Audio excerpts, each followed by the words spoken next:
We're going to be talking about anatomy and embryology.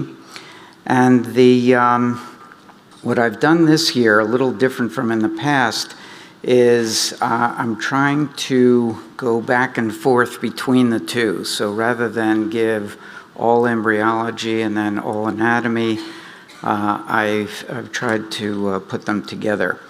I have no conflicts. And these are some of the things that I hope to accomplish. So I want you to be able to describe the embryology of the normal heart and vessels. And along those lines, while there's very little information on embryology of abnormal hearts, despite that, the board exam always asks questions about that. So all I can say is you have to do your best. But the actual information about embryology is almost all about normal embryology. So when I talk about this lesion came from this is all presumption. And that's about all anyone has. There are certainly abnormal hearts that are created by knockouts and so on, but that doesn't mean that that's actually how they came about. And most of the research in that area is looking at the chemistry of those abnormalities and not necessarily at how a particular lesion comes about in terms of anatomy. But I think some of the things are logical, and I will try to point those out.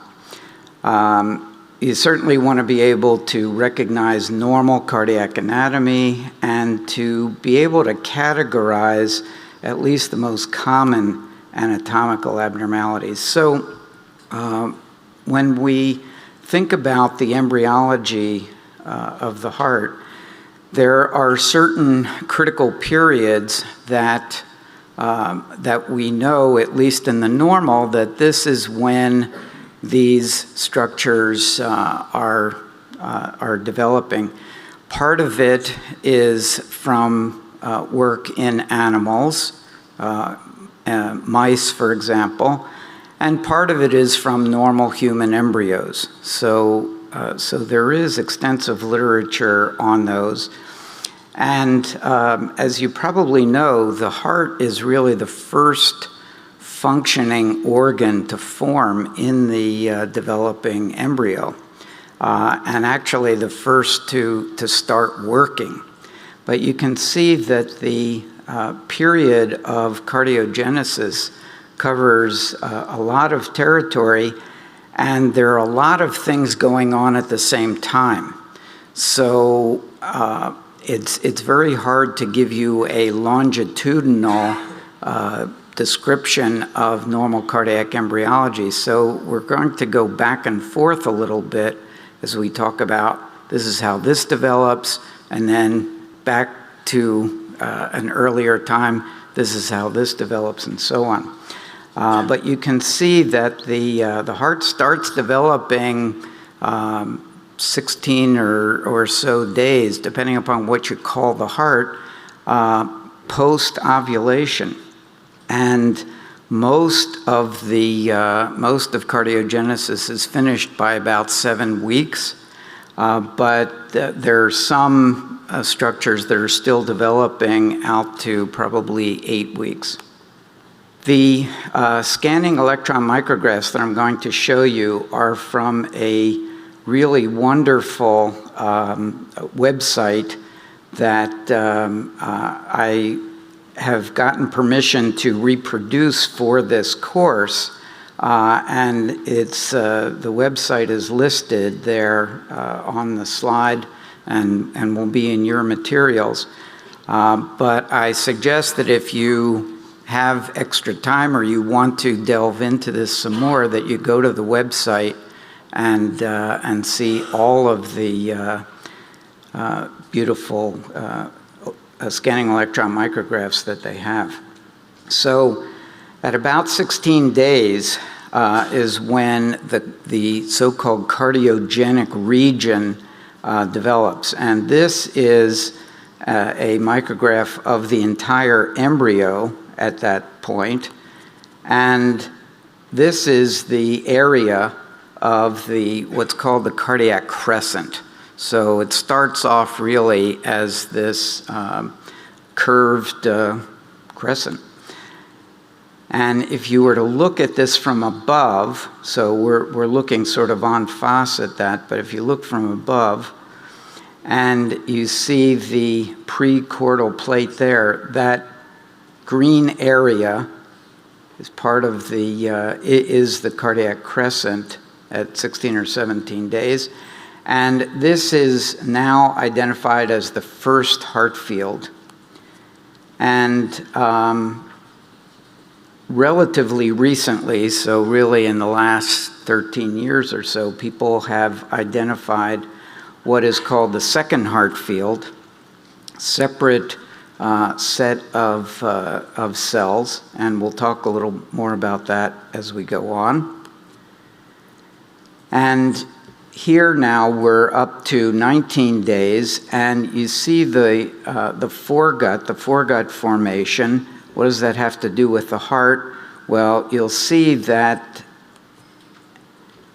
the heart overlies this area, and that's endothelium and splanchnic mesoderm, which is going to become heart tissue. And then there's the pericardial cavity, which sort of surrounds that area.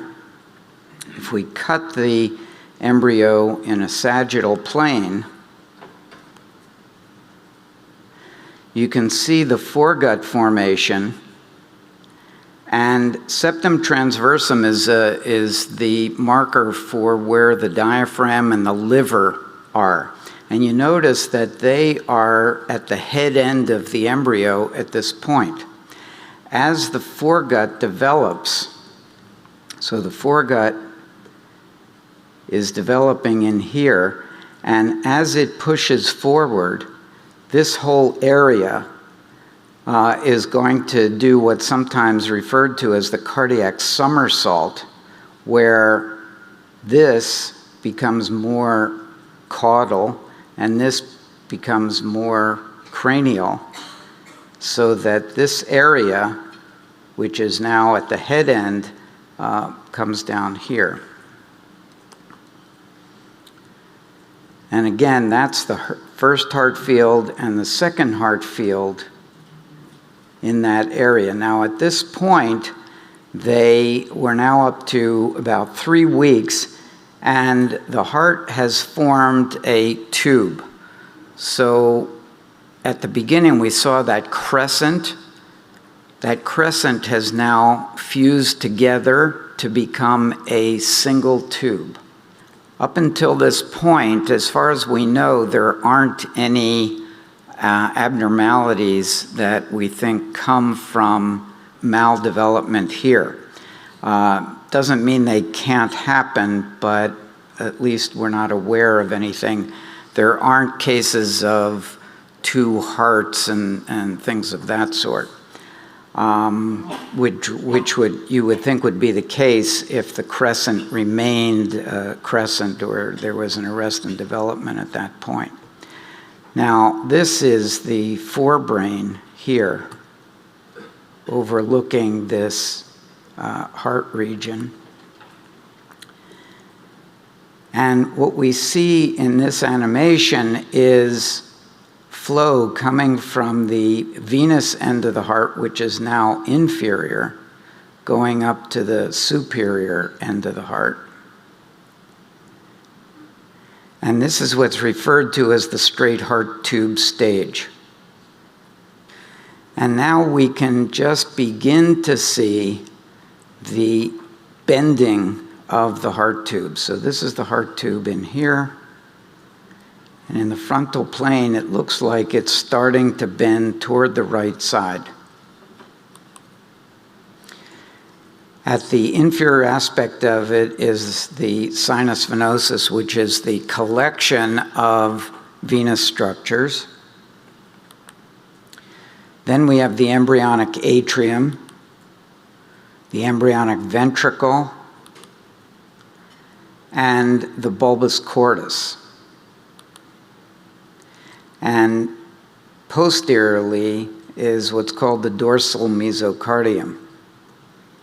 This is sort of a connection of the heart to the wall of the embryo. And at this point, we see differentiation of heart tube layers. So up until this point, there's more or less one layer of tissue, but if we now look closely at this, we can see there's the dorsal mesocardium, which is already starting to disappear. And there's an endocardial layer, and this is extracellular matrix that is that comes about from what's called endothelial mesenchymal transformation. So this tissue actually turns into mesenchyme, and this is what is sometimes referred to as the cardiac jelly. And then there's an epimyocardial layer, and then the pericardium. Now, this is when things become exciting, because that straight heart tube that we saw before undergoes what's called looping. And in the normal heart, it loops to the right, and this has gotten the name D-looping, D for dextro.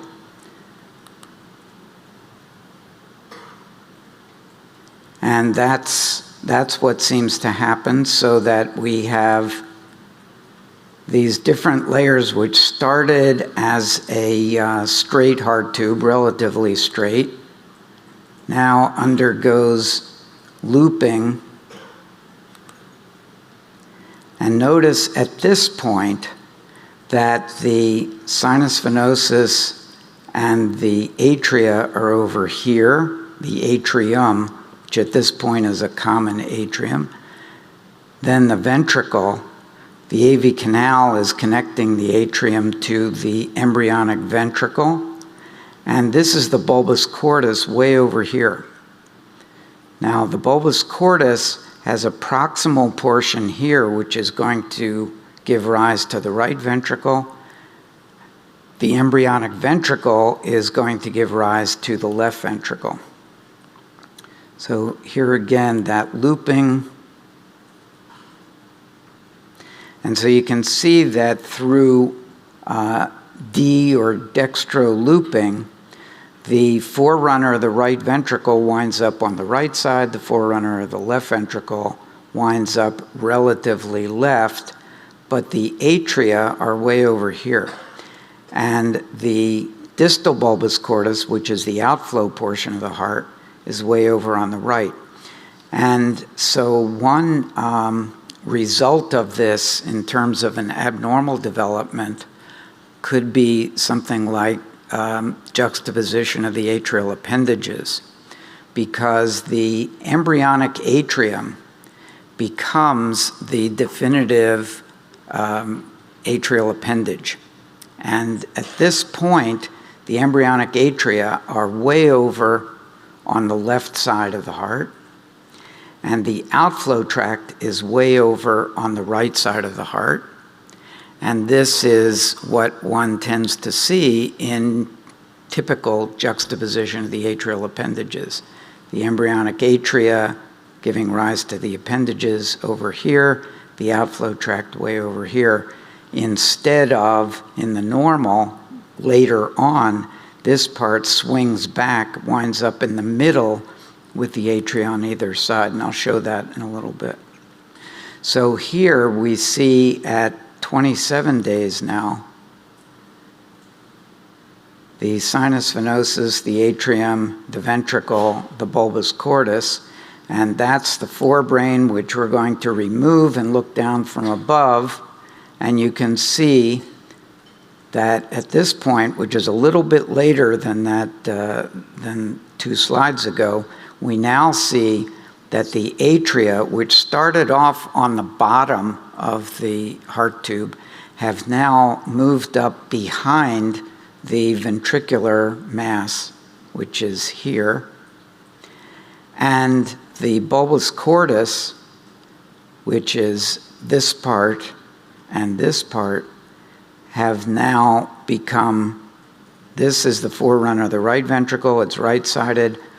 This is the outflow tract portion of the heart, and you see how it has swung back toward the left so that the great arteries, so this is the distal bulbus cordus, which becomes the outflow tract. This is the truncoaortic sac, which is the most cephalad part of the heart tube, and gives rise to the proximal aorta and to the main and proximal branch pulmonary arteries. This is now in the center with the embryonic atria on each side, and these are going to become the atrial appendages. And these are the arch vessels, which we'll talk about a little bit later. Now, this area in green, this is from first heart field. So you can see that the embryonic ventricle, which is the forerunner of the LV, comes from first heart field, as do the atria, and probably a little bit of the bulbus cordus. Whereas most of the bulbus cordus, proximal, and all of the distal bulbus cordus and truncoaortic sac come from second heart field.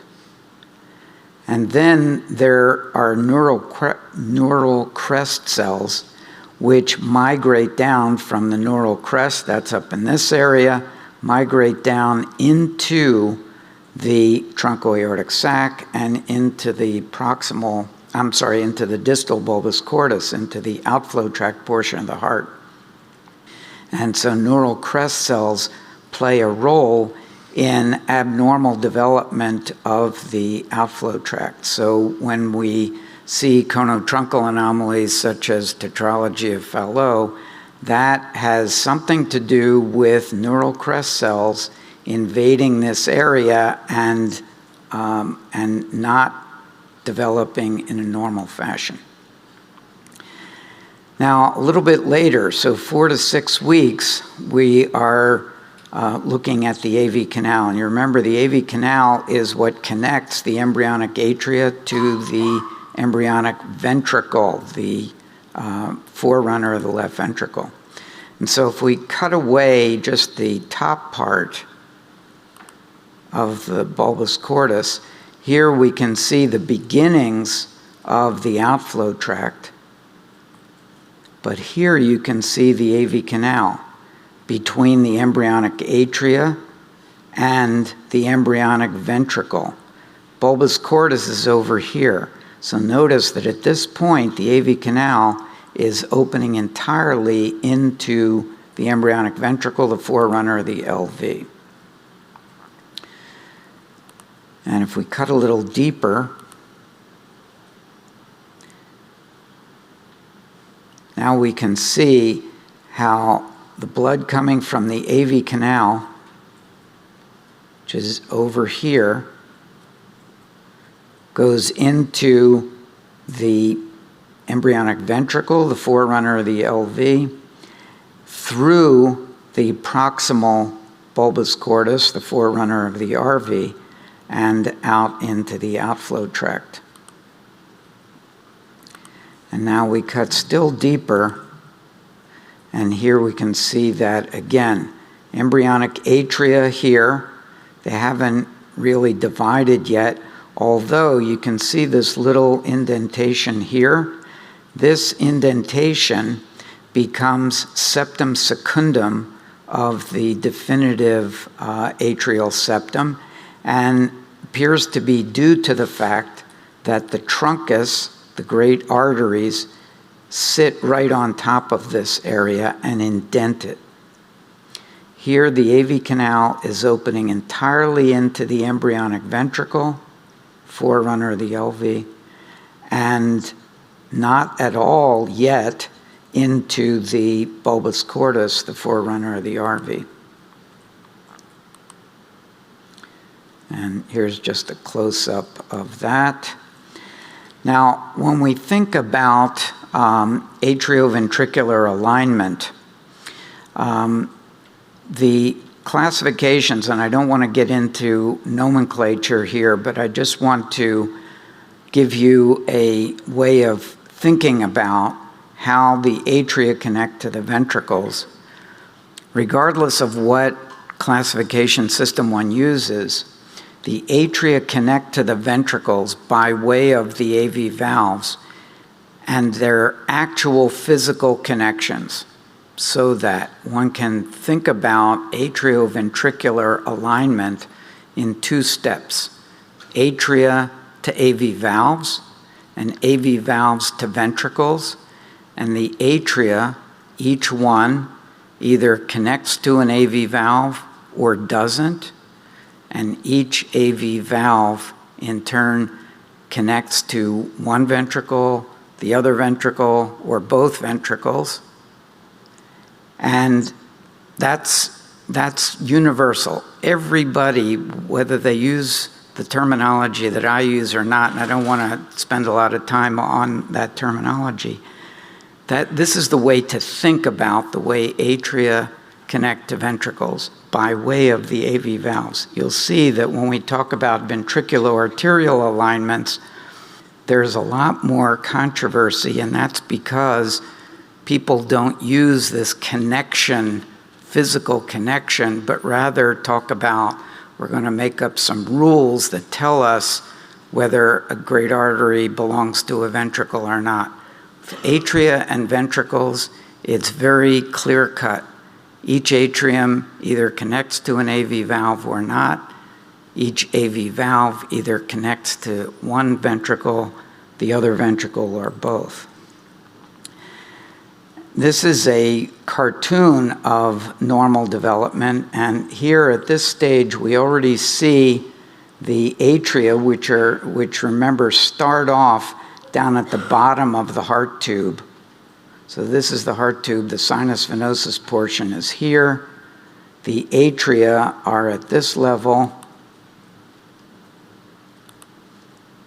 The ventricle, proximal bulbus cordus, forerunner of the RV, distal bulbus cordus, the outflow tract portion of the heart, and the truncoaortic sac, which is the beginnings of the two great arteries. Now, if we sort of magnify what's happening between the atria and the ventricles, notice the atria are at the bottom of the heart tube. At the beginning, this is the straight heart tube stage. And here I've magnified or stretched out, really, the AV canal. So the AV canal goes from the embryonic atria into the embryonic ventricle, forerunner of the LV. And what we see here is that the atria migrate cephalad, come up behind the ventricles. Notice that the AV canal at this point is opening essentially exclusively into the embryonic ventricle, the forerunner of the LV. And also the left ventricle is not just enlargement of the heart tube of the embryonic ventricle, but what happens is that the left ventricle grows out of the embryonic ventricle, sort of outpouchings from the embryonic ventricle. The RV, the definitive right ventricle, is outpouchings from the proximal bulbus cordus, and the RV lags behind the LV. And this is why, if we go back to the idea of the juxtaposition of the atrial appendages, if you sort of take a snapshot at this part of development, you can see that both embryonic atria are relatively leftward compared to the outflow tract portion of the heart, which is what we see in juxtaposition. Also, the left ventricle is more developed. The RV, little or not at all, and this is why in juxtaposition of the atrial appendages, we typically see a hypoplastic right ventricle. We see tricuspid atresia, for example, or tricuspid hypoplasia. And we see the great arteries both tend to come off of the outflow tract, the infundibular part of the heart. And we see this all the time in juxtaposition of the atrial appendages as well. So this is something that we can think of as an arrest in development at this stage. Now, as the right ventricle grows and expands, the AV canal migrates over it, so that now the AV canal opens into both ventricles, and the AV canal divides in two, giving us the definitive right and left AV valve going into the right and left ventricles. So a bit about normal anatomy at this level. So now we have an RV and an LV. So what's the difference between them? Normal RV has coarse parallel trabeculations, has chordal attachments to the free wall and the septum. And this is something that can be seen on echo, for example. And there is usually a septal moderator band complex, which is sort of a raised portion of the ventricular septum. In fact, it looks as though the septal band was stuck on after everything was finished. You can identify it as almost a separate structure. And here's a cartoon of the right ventricular septal surface with the septal band here, the moderator band, and the papillary muscle of the right ventricle. So this is one continuous structure. And up at the top of the septal band, we see it bifurcate. And we can think of this as looking like the letter Y. We're going to come back to that a little bit later when we talk briefly about VSDs. At the posterior end of the posterior limb of the Y is the membranous septum, a very small structure. In the normal heart, and this is not by way of definition of this structure, but in the normal heart, the conal septum or infundibular septum, which is the septum that forms as the outflow tract, the distal bulbous cordus, divides in two. This sits in the fork of the Y of septal band in a normal heart. And here we see the tricuspid valve and the pulmonary valve.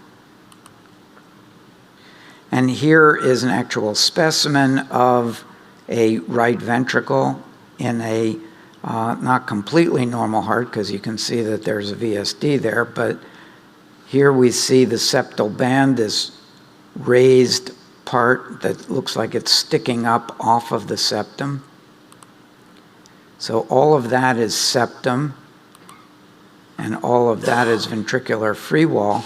And you can see that in the normal heart, the tricuspid valve has attachments onto the septal surface, the face of the septum, as well as to papillary muscle on the free wall of the right ventricle. And this actually has physiologic consequence, because if a right ventricle dilates for whatever reason, it actually pulls the tricuspid valve apart, makes it more likely to be regurgitant. How about the normal LV? So the LV has fine interdigitating trabeculations, which is something that you can recognize on echo. And the chordal attachments are only to the free wall, not to the septum. Now, there can be attachments onto the crest of the ventricular septum, but not onto the face of the septum the way we saw in the right ventricle. Also, characteristically, there's a smooth septal surface at the base of the heart, and there's not a septal moderator band complex, although it's hard to define something based on what's not there, but this and this are very good ways of recognizing a left ventricle. And here we see the smooth septal surface up near the base of the heart. So in this normal heart, this is the mitral valve, this is the aortic valve. Septal surface is here. Fine interdigitating trabeculations, especially at the apex. And that's really, and there are no chordal attachments onto the face of the septum. All the chordae go to papillary muscles that are on the free wall. So that's the septum. All of that is free wall. And here we see that all the attachments are to the free wall. And this, again, has physiologic consequence because when an LV dilates, it takes a lot more dilation to make a mitral valve regurgitant because the valve is not being pulled apart the way it is in the right ventricle. So again, the septal landmarks, we use the right ventricle for the septal landmarks, especially when we're talking about VSDs, for two reasons. One is they're more distinctive, there are more of them.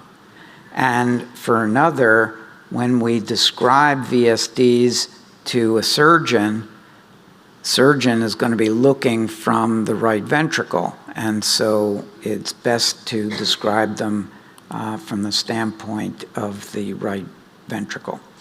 So here is the most common type of VSD. If you take all VSDs together, most common one is this kind of VSD, which is right in there. And it goes by many names, and I'm not going to mention all of them. There's a new classification now that uses the term central perimembranous. We've used the term conoventricular, and I'm sure there are other names that can be applied to this, but it's this VSD right in the middle of the heart where the conal septum is still sitting in the Y of septal band. Here's the septal band. Here I've drawn in the Y. Conal septum is sitting in it, and this VSD is behind it and partly covered over, even large ones, partly covered over by the attachments of the tricuspid valve. Whereas if you look at this VSD, this is in a case of tetralogy of Fallot. Here, the conal septum is malaligned out of the Y of septal band. We would call this a malalignment VSD. In this new classification, it's called an outlet VSD because it's in the outflow area, the Y of septal band. That previous VSD was down here, partly under the tricuspid valve. Here's another kind of malalignment.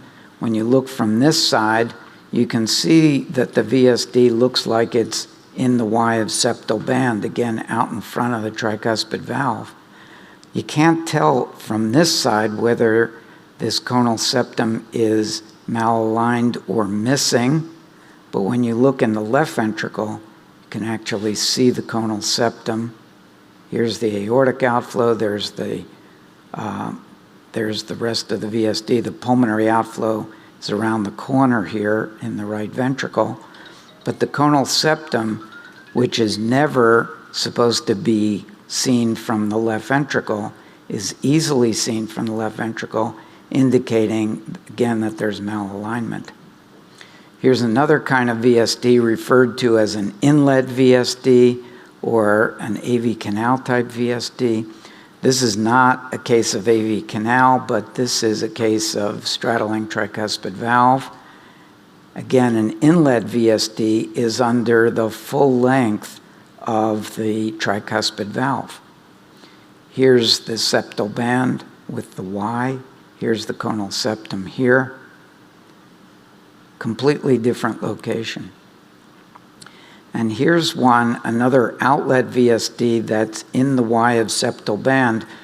The orientation of this specimen is a little different from the others, but there's the septal band there. Again, you can always tell it because it's raised up off of the rest of the septum. And this VSD is sitting in the fork of the Y. But if we look from either side, we don't see the conal septum malaligned. And this is an indication that the conal septum is partly missing. And then muscular VSDs are everything else. So if it's not one of the ones that I just mentioned, it's got to be a muscular VSD, and there are different locations of those. And that specimen that I showed before is a central muscular VSD right under the septal band.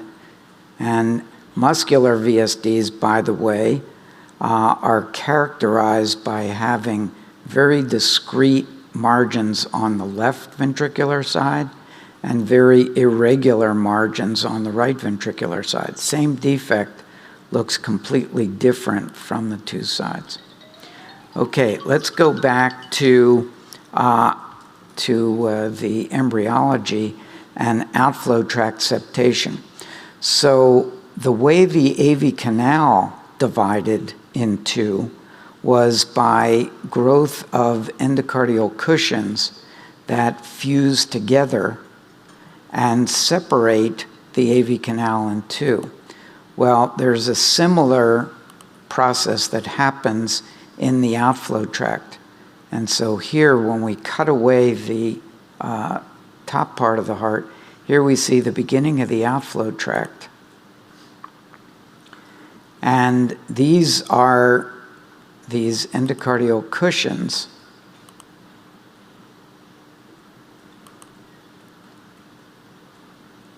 And here, if we cut a little higher, so we're going up now, here you can see very prominent endocardial cushions, which, similar to the endocardial cushions in the AV canal, which by this point is already divided in two. Here you see the left side, and the right side's a little hidden in this particular view. But here are similar endocardial cushions in the outflow portion of the heart that's dividing it in two. Here you see them here and here. These grow together, and we wind up with a pulmonary outflow and an aortic outflow.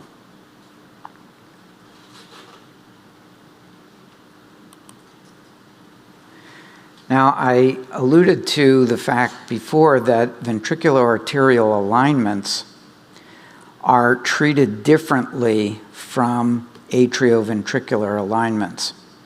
In atrioventricular alignments, as I said, it's very clear there are either connections between an atrium and an AV valve or not, or there could be both atria connected to one AV valve, or there could be an atrium without any AV valve and the other one with an AV valve. And that it's very clear cut. And when you look at the AV valves, they either connect, they have chordal attachments into a ventricle, or they have connections into both ventricles. Those are the kinds of things that can happen between atria and ventricles. Unfortunately, ventricular arterial alignments are not named that way. Nobody names them that way. Instead, what they do is say, we are going to make up a set of rules that tell you whether a great artery comes from a ventricle or not. So we pretend that each great artery is connected to one and only one ventricle. Now, you've all been around congenital heart disease long enough to know that that's not anatomic reality. There are plenty of situations where a great artery comes from both ventricles. And yet, when we use the terms transposition, double outlet right ventricle, there wasn't anything in there about straddling. You know, we don't say in tetralogy, for example, with a straddling aorta. I mean, you can say overriding aorta, but that doesn't change the fact that we're pretending really that the aorta comes from the left ventricle and the pulmonary artery comes from the right ventricle. So what happens is we've created a bunch of rules where we assign great arteries to ventricles. And this is one set of rules. This is one that we use. 50%, a 50% rule for the pulmonary artery. But for the aorta, we say if there's mitral aorta continuity, we assign the aorta to the left ventricle. And we do this because even in the normal heart, the aorta doesn't sit 100% over the left ventricle. So we assign it based on the fact that there's mitral aorta continuity like there is in a normal heart. If there's not, then we use a 50% rule. More than 50% over the LV, we assign it to the LV, although we know that it's not normal because of this conal muscle under the aortic valve. 50% over the RV, we assign it to the RV. And putting these two together, we get all the possibilities: normally aligned great arteries, double outlet left ventricle, double outlet right ventricle, transposition, anatomically corrected malposition, which is a rare abnormality in which the aorta comes from the left ventricle, but with infundibulum underneath it. It's very rare. However, there are some people who use a pure 50% rule. And this is why you can get different names for the same thing depending upon who you're talking to. Now, I mention all this because when you take the boards, there are going to undoubtedly be questions along these lines, and you're going to have to figure out what the person who wrote the question was thinking. And I apologize for it. Well, I'm not apologizing. I didn't write that. But I just want to make you aware that these names, transposition, double outlet right ventricle, and so on, are names of arbitrary assignments, no matter whether you follow the rules I use, these rules, and you think this is the only set of rules. There's actually a 90% rule. The aorta has to be 90% over a ventricle to assign it to that ventricle. I mean, it's unfortunate. The good news, not for test taking, but for real life, is that these names don't matter. What matters are conotruncal anomalies. Conotruncal anomalies are the reality. How big is the outflow tract? Where is it located? And is there conal muscle underneath one great artery, the other great artery, both, neither? Those are conotruncal anomalies. Those are the things that get operated on. Transposition doesn't get operated on. Transposition is it's a bookkeeping term. Okay, what really gets operated on is where is the aorta? Where is the pulmonary artery? How do you connect them up to the appropriate ventricles? So this is a cartoon that I like to use to describe conotruncal anomalies. And this is sort of like an echo view. It's a pseudo-echo view, as if you're looking up from the feet. There's the tricuspid valve, the mitral valve, the aortic valve, pulmonary valve, This is meant to represent conal muscle, and the conal septum is the muscle between the two outflow tracts, and this line is meant to represent ventricular septum here, atrial septum here, and in the normal, the conal septum and the ventricular septum intersect each other at about a 30-degree angle, and there's no ventricular septal defect. If you consider a common conotruncal anomaly, tetralogy of Fallot, the difference here is that instead of the pulmonary outflow tract being full size, it's small. The conal septum is deviated toward the smaller outflow tract and therefore doesn't sit where it normally sits and doesn't intersect the ventricular septum at the 30-degree angle, more like a 90-degree angle. And there's a space here above the Y of septal band that we saw before where the aorta actually sits over both ventricles. There is mitral to aortic fibrous continuity. And that's what we mean by tetralogy of Fallot. You want to assign that aorta to the right ventricle?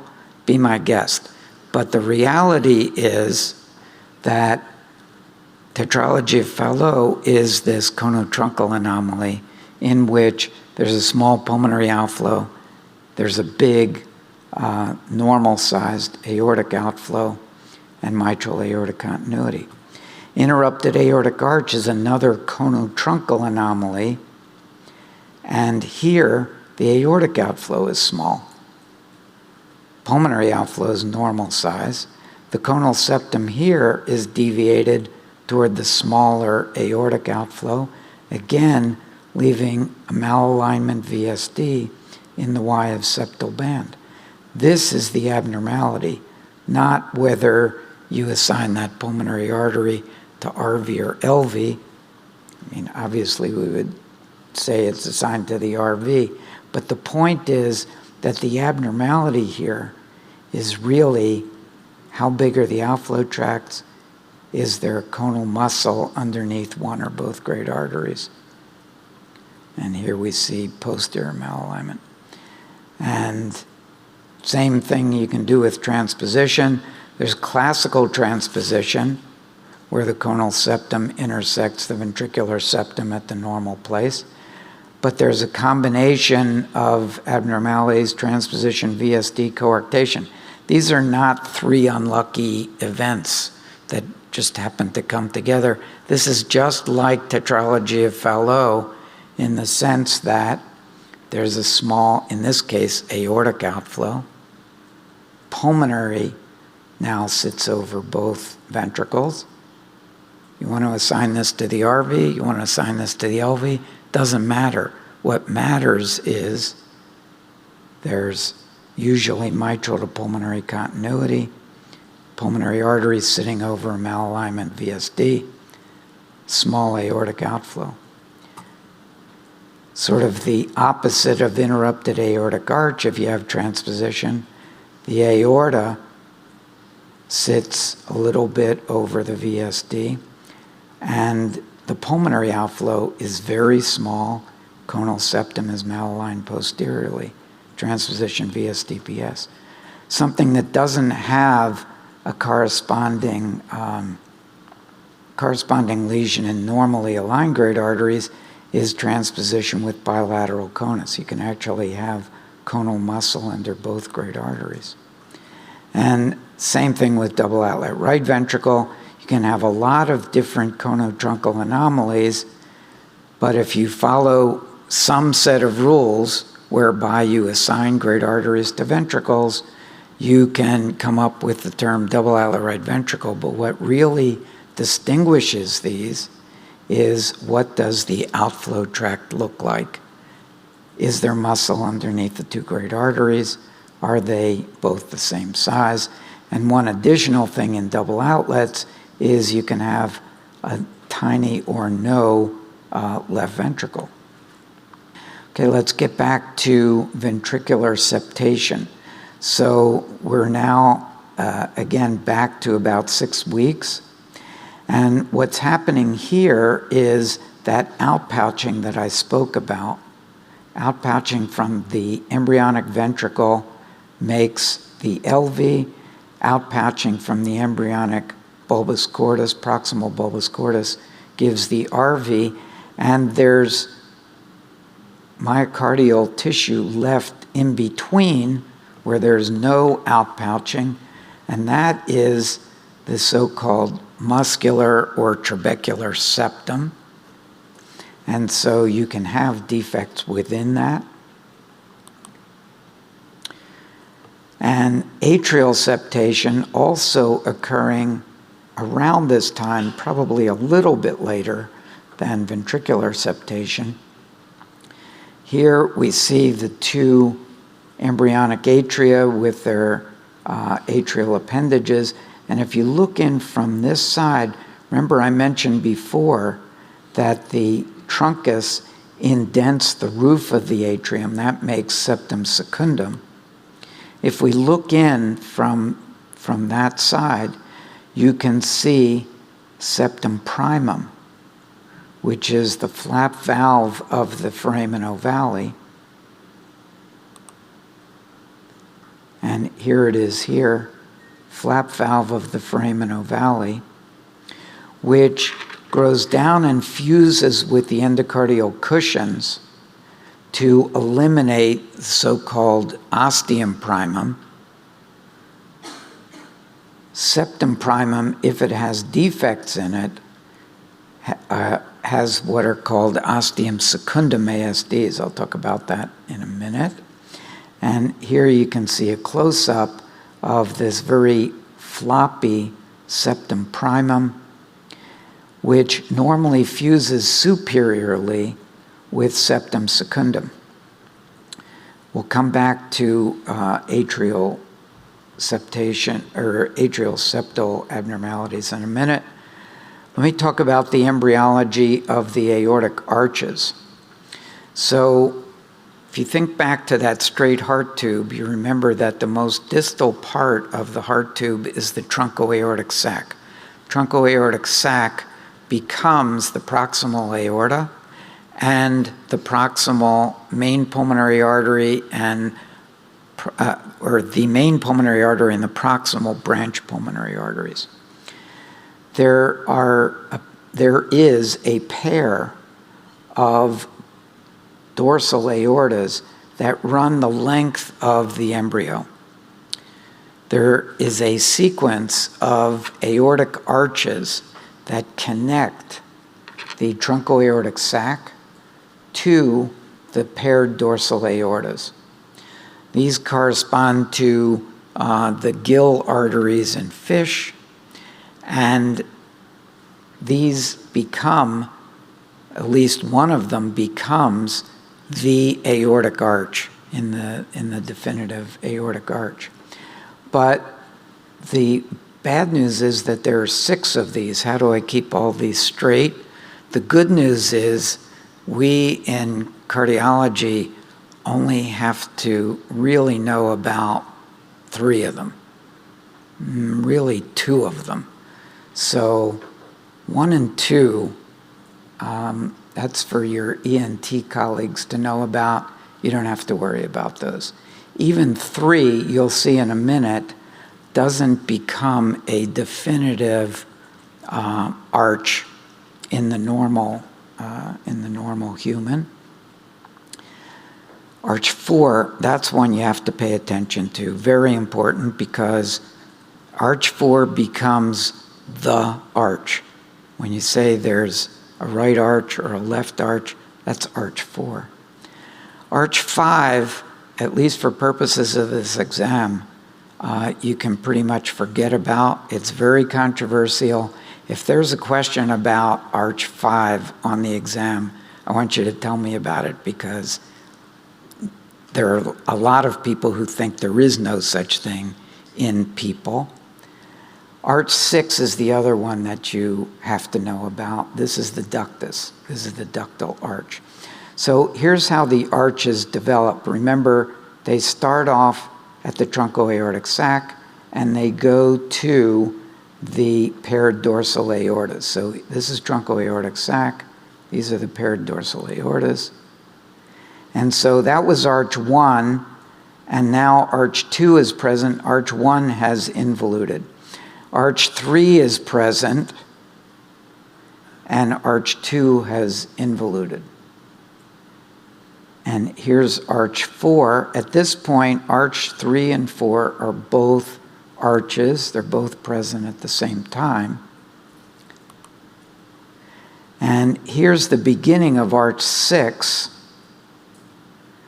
Again, all of this is truncoaortic sac. So this is arch 6 on each side. These are the peripheral pulmonary arteries that are from the lungs, and they're growing toward arch 6, and really toward the truncoaortic sac. Now, at this point, the paired dorsal aortas involute between arches 3 and 4.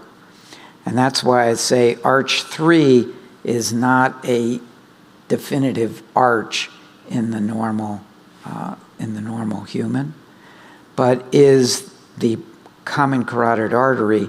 It arches between the internal and external carotid arteries. But arch 4 on one side becomes the arch.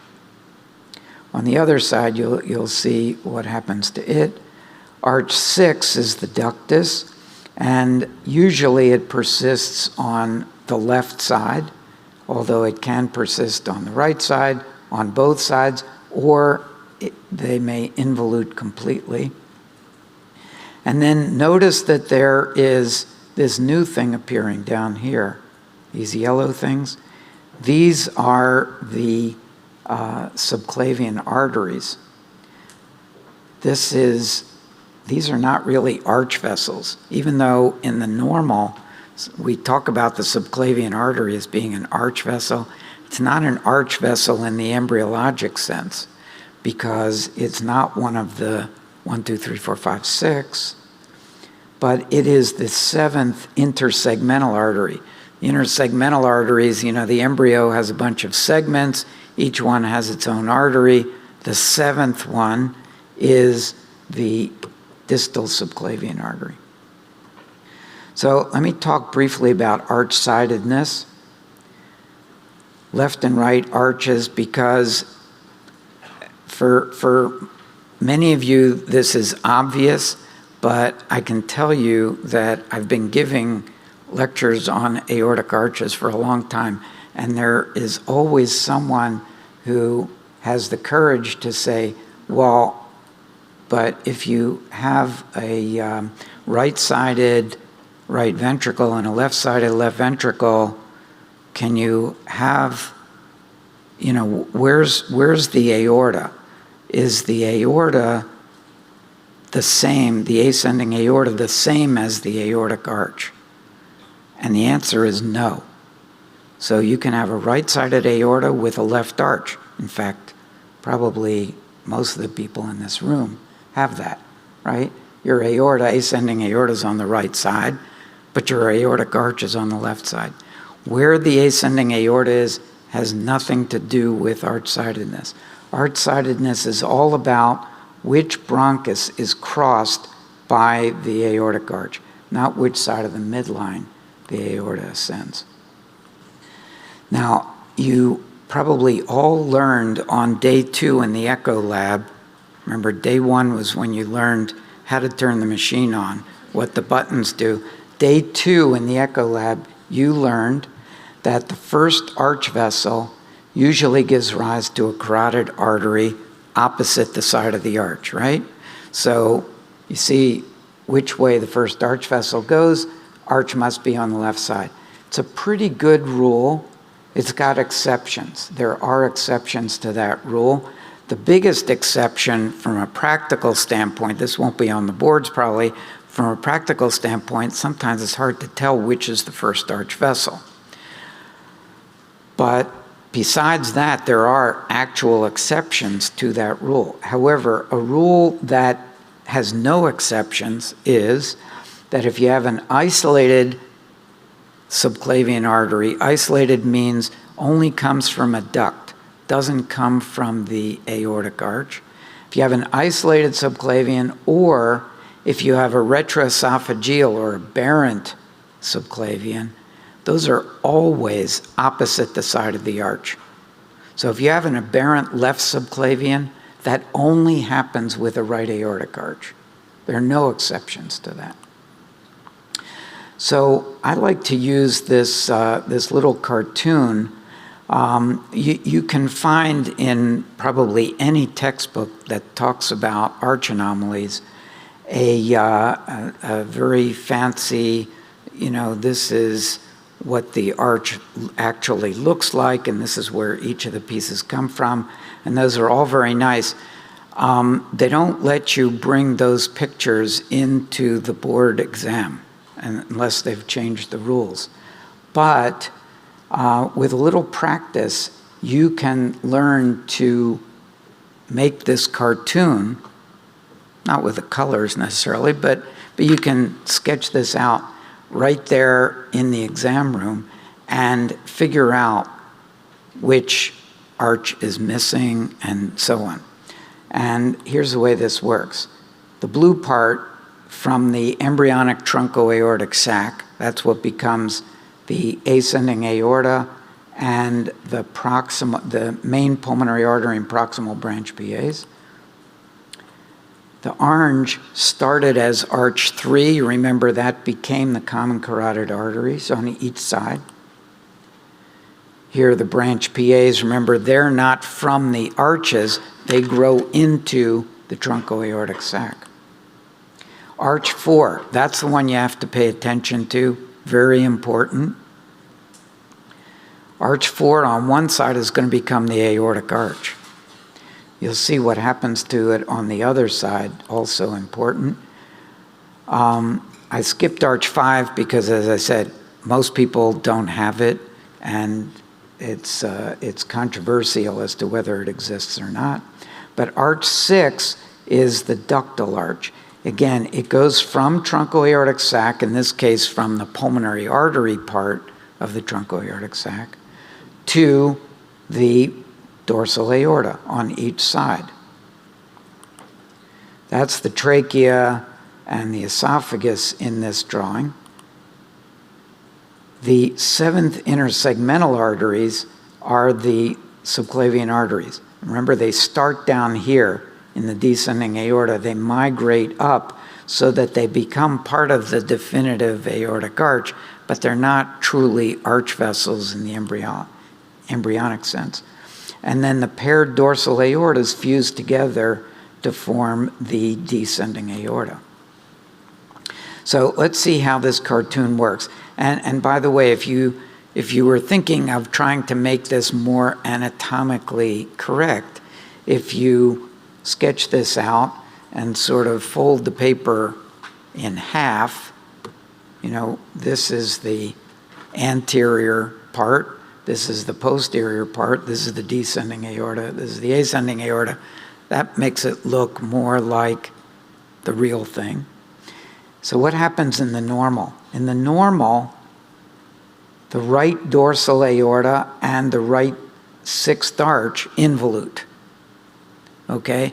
Involute means somehow they disappear. I don't know how that happens. It's presumably programmed cell death or something along that line.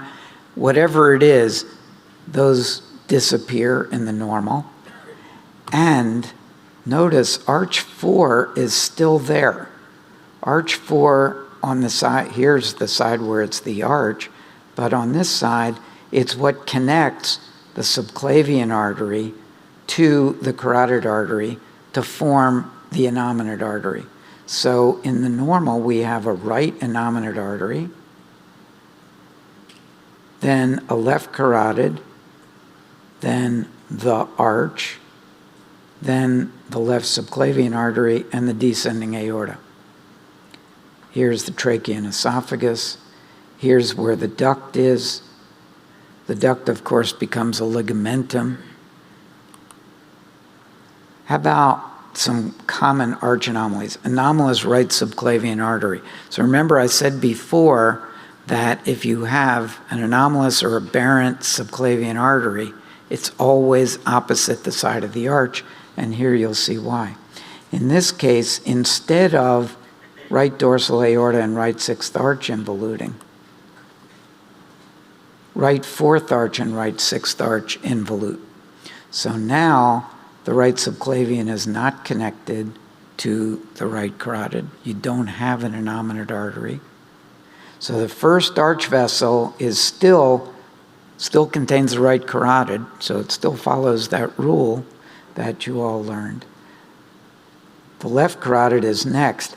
And what I was mentioning before is that sometimes these are so close together that it's hard to tell which one is first. And that's the problem with that rule. Then we have the left arch, left fourth arch, then the left subclavian, and then the right subclavian. And you see why this can only happen opposite the side of the arch. You couldn't have this and have a right aortic arch too. It wouldn't be an aberrant subclavian in that case. Okay? And here's some pictures of that. And if you look in the AP view, you notice that the carotid and subclavian overlap. This could pass for an innominate artery if you were looking at an angio, for example. But with MRI, this 3D MRI, you can tilt the image a little bit, and now you see that the subclavian artery comes off separately from the carotid artery. And if you look from behind, you can see the subclavian artery coming off the descending aorta. And if you look from above, you can see that it runs behind the trachea and esophagus. They would be in here. And this is an aberrant right subclavian. How about mirror image right aortic arch? Well, mirror image right aortic arch should be the mirror image of what we just saw before. Dorsal aorta and duct opposite the arch. What happens in many cases, though, is that the duct may persist on this side or may persist as a ligamentum. The branching pattern is still the mirror image. So we have a left innominate, a right carotid, right arch, right subclavian. But sometimes you can have a duct or ligamentum on the left side. Where does it come from? Well, it can, in this mirror image pattern, come from the base of the left innominate and go to the pulmonary artery. Duct always goes to the pulmonary artery, and what's a little variable is where it connects to the arch or arch vessels. Here's one that does not have a left duct. And here's the view from the front, left innominate, right carotid, right subclavian. If there were a duct in this case, it would be from the underside of the arch. If you have major intracardiac abnormalities, like tetralogy, for example, you may not need a duct, right? What do you need a duct for? Basically to get blood out of the right ventricle to the body. And in tetralogy, for example, there's another way blood can get out of the right ventricle through the VSD and out the aorta. So you don't necessarily need one. So you may not have a duct on either side. If you don't have intracardiac disease, then you have to have at least one duct. And most of the time, it's going to connect to the aortic arch or the descending aorta. How about anomalous left subclavian? Well, it is the mirror image of anomalous right subclavian. You can see fourth arch on this side and fourth arch on this side and duct on this side gives you an aberrant left subclavian. Now, none of these has been a vascular ring. We're going to talk about that next. If you look from the front, in that case that I just showed, anomalous left subclavian, see the first arch vessel is a left carotid, then a right carotid, then a right subclavian, and the last vessel is the left subclavian. If you look from behind, notice that the left subclavian is a skinny vessel all the way as it runs behind the trachea and esophagus. I point that out because we're going to talk about vascular rings for a minute. And a vascular ring, by definition, means trachea and esophagus surrounded by vascular structures. Pretty straightforward, except that the vascular structures may or may not be patent. And so you might ask, well, if it's not patent, how do I know it's there? Because if you think of all the imaging modalities that we have, at least now, they all require flowing blood to see them, right? Everything, whether it's echo, angio, MRI, you have to have flowing blood to see that there is a vessel. So how can you recognize a vascular ring when part of it is made up by something that doesn't have a lumen? And you can remember these 3 Ds, diverticulum, dimple, or descending aorta, opposite the side of the aortic arch. If you have that, it is always an example of a vascular ring. Always an example of a vascular ring. So we'll see some, and what makes the ring is either a ligamentum or an atretic aortic arch. So here, if you have a double aortic arch, you can see that's as if pretty much everything persisted in that diagram that I gave before. Most of the time, by the way, double arches have a dominant right arch. Here we're looking from behind. So this is ascending aorta, descending aorta. You can see the right arch is bigger than the left arch. The green is the trachea, the pink is esophagus. Here, though, is a dominant left arch. Again, looking from behind, ascending aorta, descending aorta. There's the left arch, which is bigger than the little right arch. What if you have an atretic left fourth arch? So, in other words, it was supposed to involute, but it didn't quite disappear. It became an atretic arch. This is a vascular ring because you can see there are vessels on all 4 sides. However, this one isn't patent. The ligamentum isn't patent. How do you know it's there? Well, because the descending aorta, in this case, is opposite the side of the arch, way up here in the chest. And what's more, in addition to that, there's a little dimple there that you can sometimes recognize as well. How about if the distal left arch is atretic? So this would be like a mirror image right aortic arch, right? Left innominate, right carotid, right subclavian. But again, there's a descending aorta opposite the side of the arch and also a dimple here indicating that there is something here. You don't have to know what it is. Could be a duct, could be an atretic arch, but if you see that, that's indicative of a vascular ring. And here you see that dimple opposite the side of the arch. Here we're looking sort of left lateral view. Here's the descending aorta.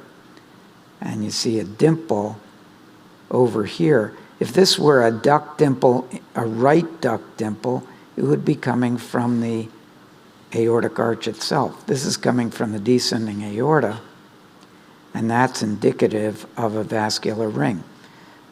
maybe it went to the pulmonary artery, although in this case there's a dimple on the opposite side suggesting that it was an atretic arch. Now, what's a diverticulum? So we've seen what a dimple is, we've seen what descending aorta opposite the side of the arch is. How about a diverticulum?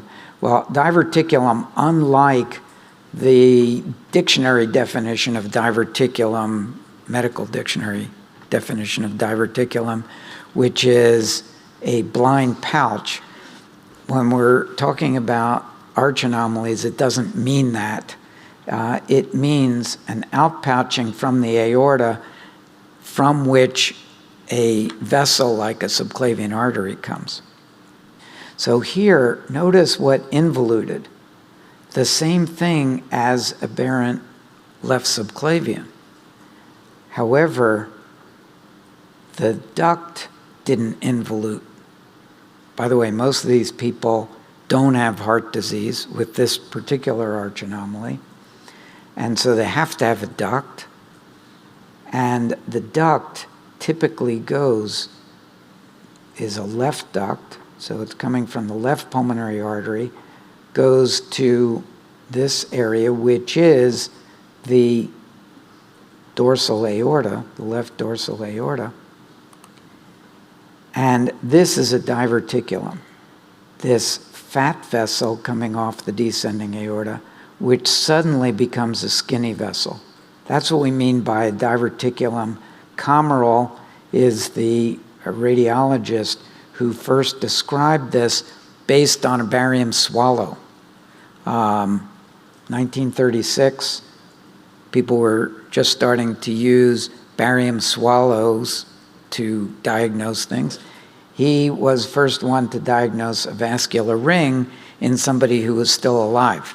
People knew about vascular rings from autopsies before that, but he actually diagnosed it in a living person based on seeing this fat indentation on the barium-filled esophagus. And similarly, right aortic arch, left descending aorta, or so-called circumflex aortic arch, can have the same involution pattern, the difference being that the descending aorta is over on the left side instead of on the right side. Had it been on the right side, we would call it a diverticulum of Commerell. If it's on the left side, we call it a circumflex aortic arch, and that's because the aortic arch circles around behind the trachea and esophagus. The arch itself does that.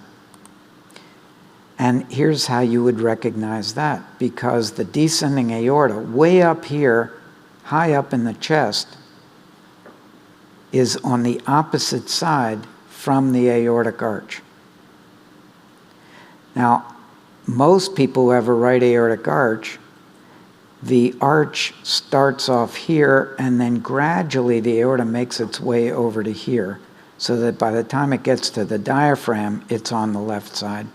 But this is one that goes almost straight across, makes this very sharp bend, and becomes the descending aorta.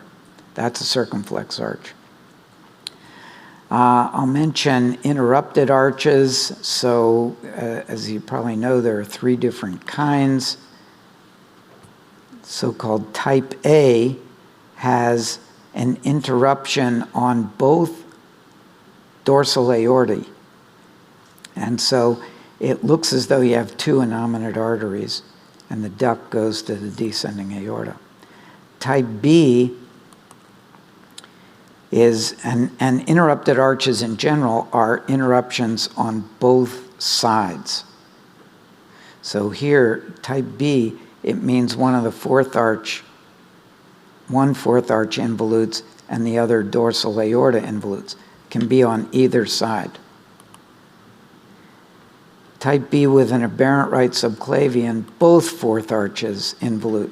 Now, what's so important about knowing this? Well, it turns out that in the 22q deletion syndrome, that tends to target fourth aortic arches. So what did we see that has had abnormalities of the fourth aortic arch? aberrant subclavian, retroesophageal diverticulum, interrupted aortic arch type B. All of those things have abnormalities of the fourth arch. Those are things that tend to go with the 22q deletion syndrome. You can have an isolated subclavian. So isolated, whether it's with an interruption or not, means two breaks on the same side. So here we have the two breaks on the same side, and because it's an interrupted arch, a break on the opposite side as well. And look at this subclavian artery. It comes off of just a duct. And what happens after birth? The duct closes. The duct doesn't stay open because you'd like it to. It closes, and so in general, whether you have an interrupted arch or not, if you have an isolated subclavian, you usually lose the pulse in this arm. Type C, very rare interruption in which there's actually a break in the truncoaortic sac as well as a break on the opposite side. And so here we have an innominate artery on one side, and there are many variations on this. Again, you can have an aberrant subclavian, isolated subclavian, but it's a break between the two carotid arteries. And then anomalous origin of one of the branch pulmonary arteries from the ascending aorta. This is so-called hemitruncus. And here, the arch branching is normal, but one or the other branch pulmonary arteries, instead of connecting to the pulmonary artery part of the truncoaortic sac, connect to the aortic part of the truncoaortic sac. And similarly, anomalous left pulmonary artery from the right pulmonary artery, so-called pulmonary artery sling. It's an abnormality in which the left peripheral pulmonary artery, instead of connecting where it's supposed to in the truncoaortic sac, actually goes in between the trachea and esophagus and connects on the wrong side of the truncoaortic sac. Shown here in this MRI, here's the ascending and descending aorta. Here is the trachea and esophagus. So it's not a ring because it doesn't go around both the trachea and esophagus, but it actually goes in between trachea and esophagus. So as I mentioned at the beginning, there are lots of things going on at the same time. So here we are back again at 6 weeks with the venous system. And you see that at 6 weeks, the venous system is very symmetrical. You don't see any difference between the right and left sides. And you see a lot of blue, which is the pre- and post-cardinal system, and a little bit of red in the middle, which is the so-called subcardinal system. And what I want you to notice is that as we go along, pieces are going to disappear and be replaced by other pieces. And the variations that we see in the venous system have to do with the fact that the venous system, and in particular the inferior vena cava, is a composite structure. It's made up of pieces from different eras. So if we look a week later, we see that this part hasn't really disappeared. This was the sinus venosus. Sinus venosus, remember that confluence of the venous structures. It hasn't disappeared. It's actually been absorbed into the right atrium, so that the right atrium is a composite of embryonic atrium and sinus venosus. Go a little bit later in the 7th week, we now have these other layers, the supracardinal.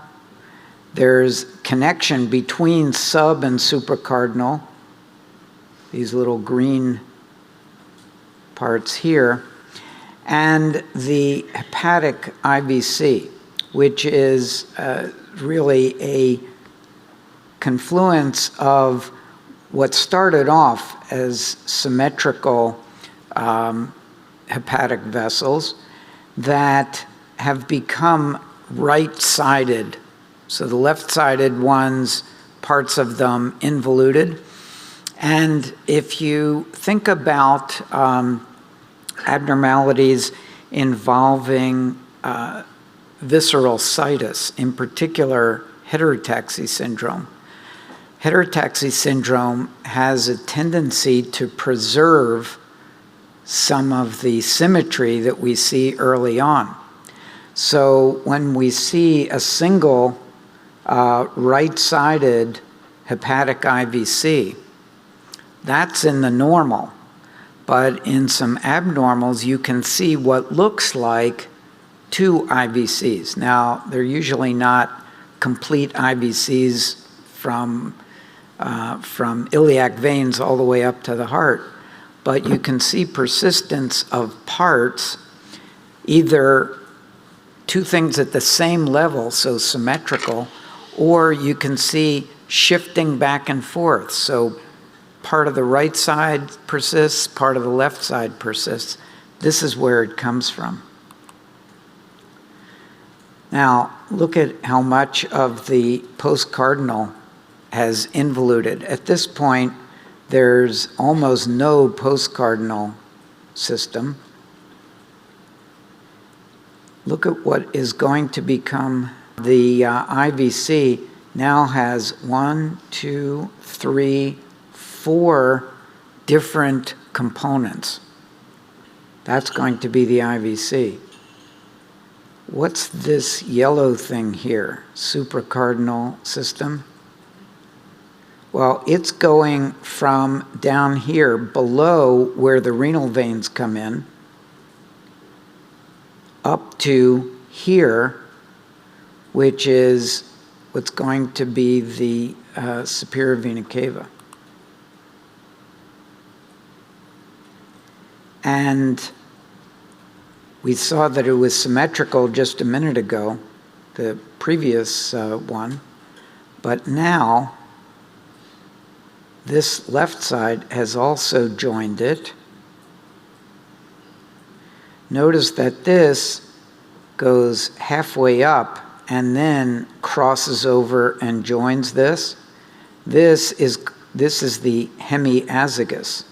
Hemi because it only goes halfway up.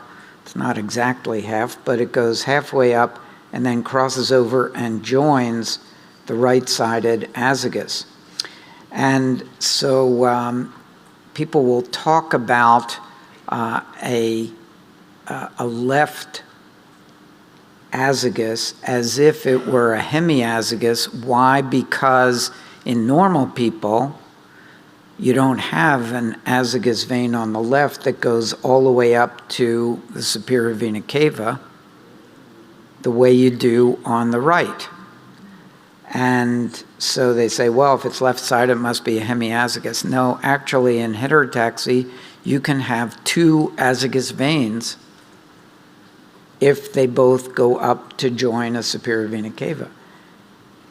If they cross over like that, that's a hemiazagus. Okay, now let's see what happens.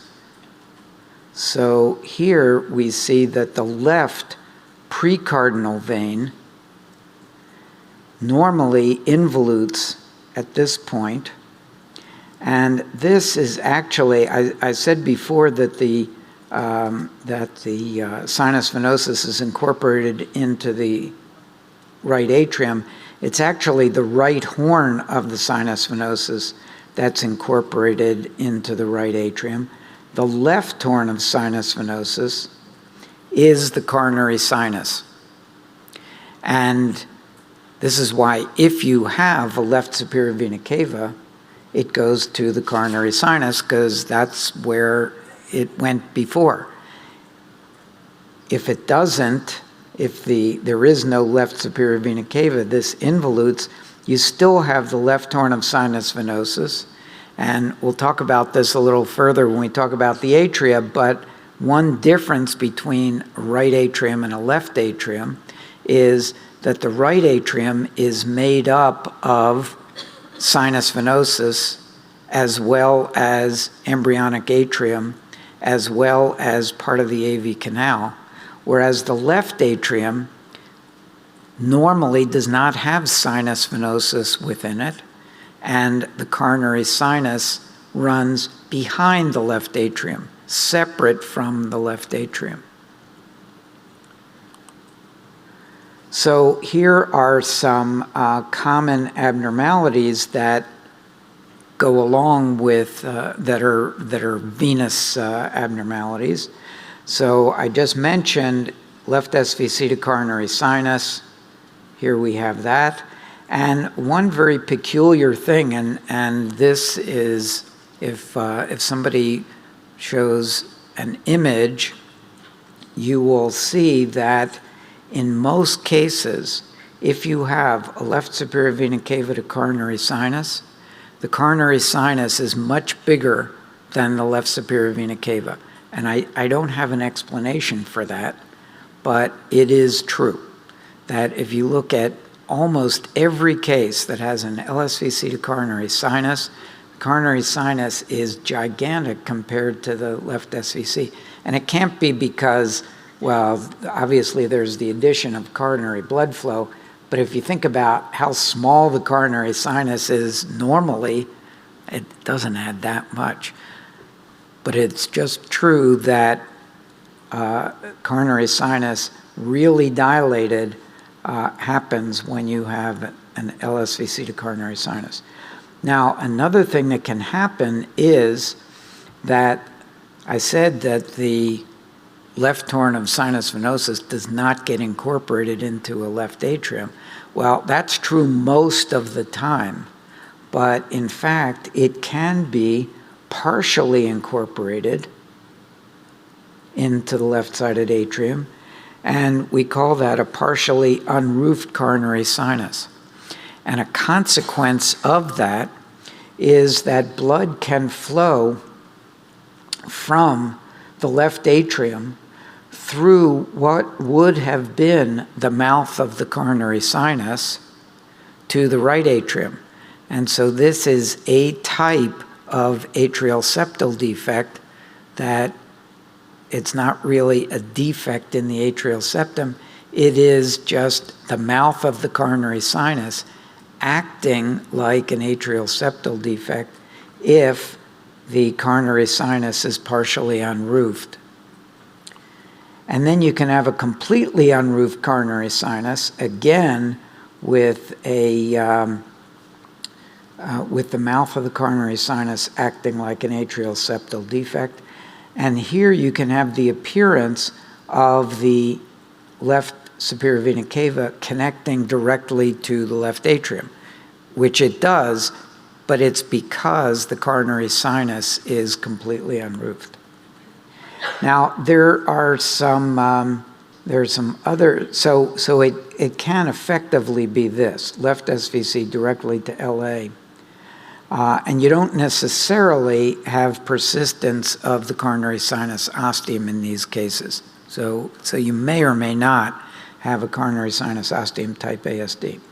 There's another very interesting abnormality that it's interesting mainly because of the name that people have given to it, so-called levoatrial cardinal vein. Now you remember what the cardinal veins were.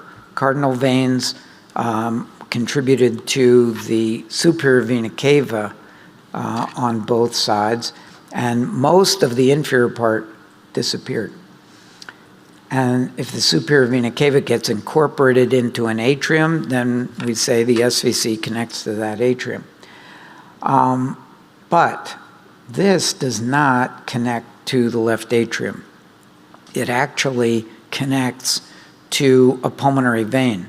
And this is, if we think about the lesion, total anomalous pulmonary venous connection, in which the pulmonary veins don't connect to the left atrium at all, in almost all cases, there is some kind of connecting vein.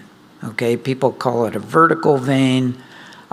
Sometimes it's called a common pulmonary vein, although that's not really what it is. Common pulmonary vein is an actual normal structure that connects the pulmonary veins from the lungs to the left atrium.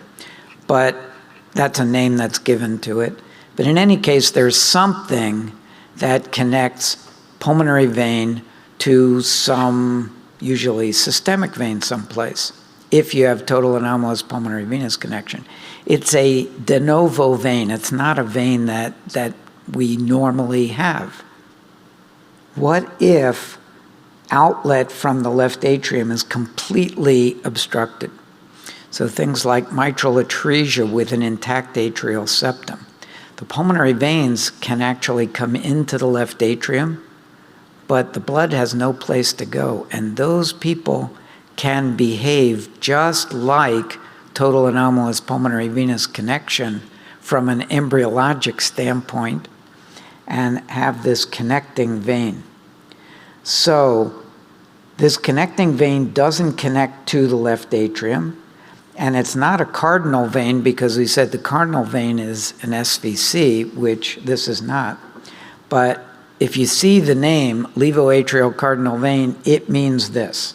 It means a connecting vein that connects usually the left upper pulmonary vein to the innominate vein. Okay, how about the term absent IVC? So that's another somewhat misnomer in that the IVC is not absent. You remember the IVC was all of those component part things. You put them all together, you get an IVC. Well, if the part between the renal veins and the hepatic veins is absent, just that part, the rest of the IVC is there.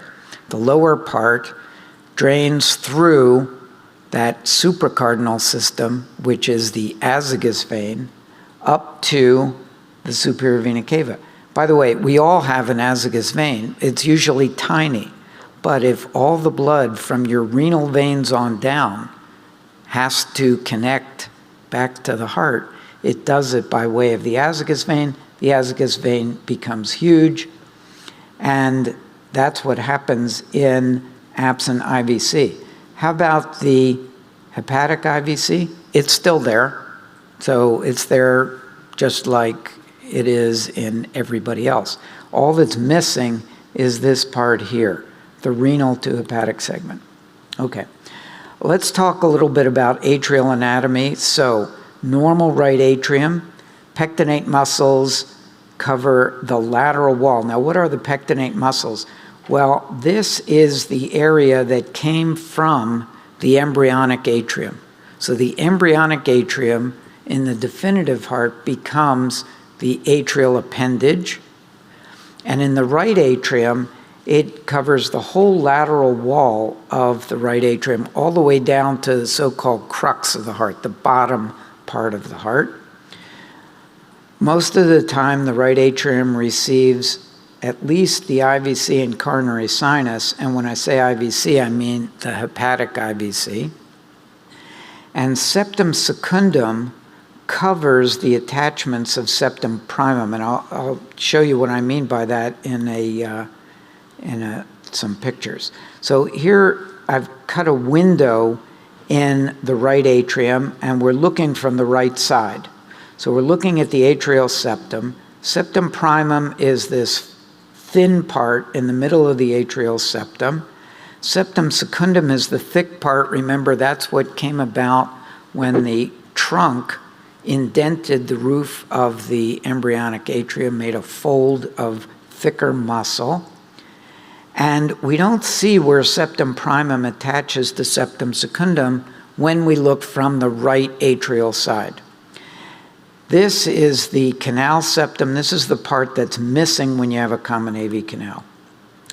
Here is sort of part of a four-chamber view looking at normal right and left atria.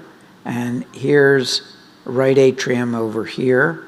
And this is the top half of the specimen over here. And notice the appendage.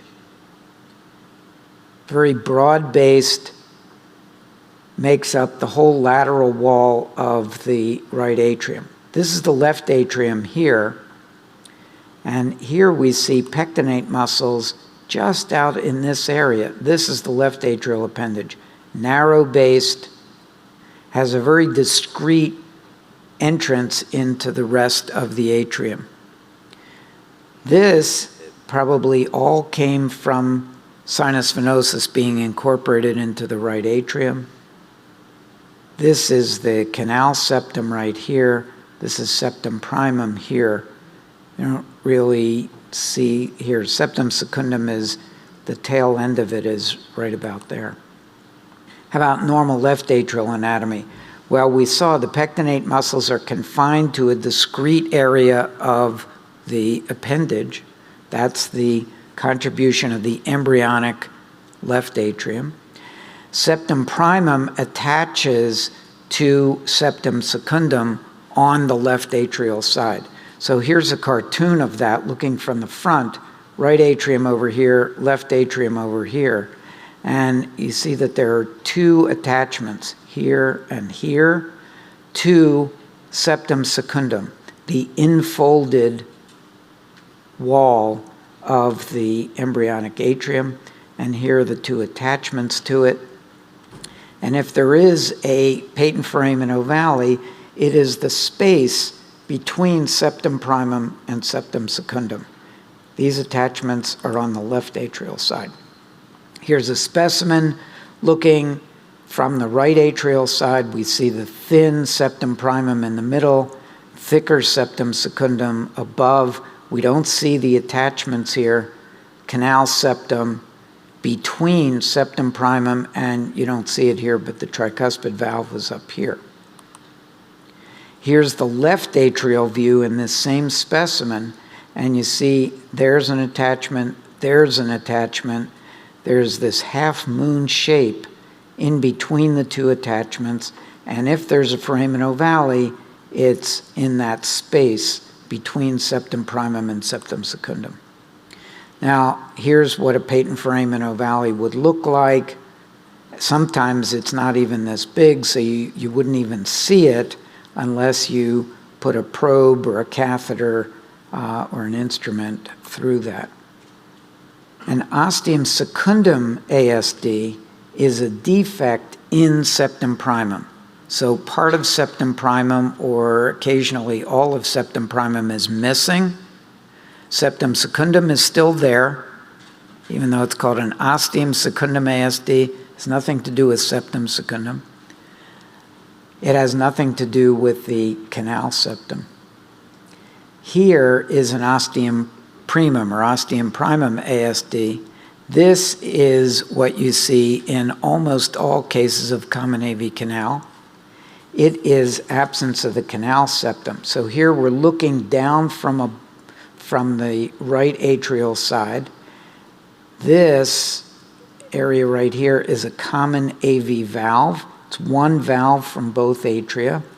This one happens to have tissue dividing it into a left orifice over here and a right orifice over here. But this tissue in here is missing. That's what we mean by an ostium primum ASD. Has nothing to do with septum primum. Septum primum, it could be missing also, so you could have a gigantic hole, but an ostium primum ASD is absence of the canal septum so that between septum primum and the AV valve, there's no tissue. That's what we mean by an ostium primum ASD. Sinus venosus ASD means that some vein is straddling the atrial septum. That vein could be a pulmonary vein, could be the superior vena cava, could be the inferior vena cava. So here we see one where the superior vena cava is straddling the atrial septum. And in this one that I've drawn, the right upper pulmonary vein also seems to be involved. That's variable. In the so-called IVC type, the IVC essentially connects to both atria so that the mouth of the IVC straddles the atrial septum. That's what we mean by a sinus venosus ASD. So some people would say it's not really an atrial septal defect in that the atrial septum is all there. The abnormality is the vein is connecting to both atria. And it can be just the pulmonary veins doing that.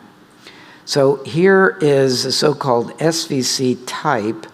And just to orient you, we're looking from the right side. Right atrium is here. Right ventricle is down here. Here's the atrial appendage over here. This is the superior vena cava coming down into the right atrium. This is an ECMO cannula that came down the SVC and seems to disappear. But in the left atrial side, the tip of the catheter is sitting in the left atrium, meaning that the superior vena cava connects to both the right atrium and the left atrium, and it connects through what looks like a hole here, but it's really where the SVC is going into both atria. It's coming into the RA here, and if you follow the catheter, it's going into the left atrium. That's what's meant by a sinus venosus type ASD, a vein that straddles the atrial septum. Here's the corresponding thing with the IVC. IVC coming in to the right atrium and also into the left atrium.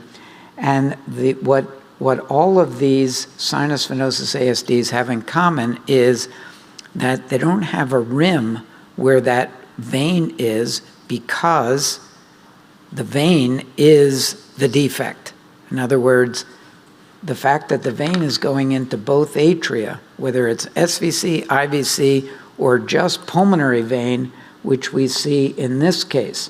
So here we see the inferior vena cava, which is actually just coming into the right atrium. This is the eustachian valve, by the way. This is septum primum, okay? This is the right lower pulmonary vein. And you can see that it goes from here to here. So this part's coming into the right atrium, this part's coming into the left atrium. This is the sinus venosus ASD.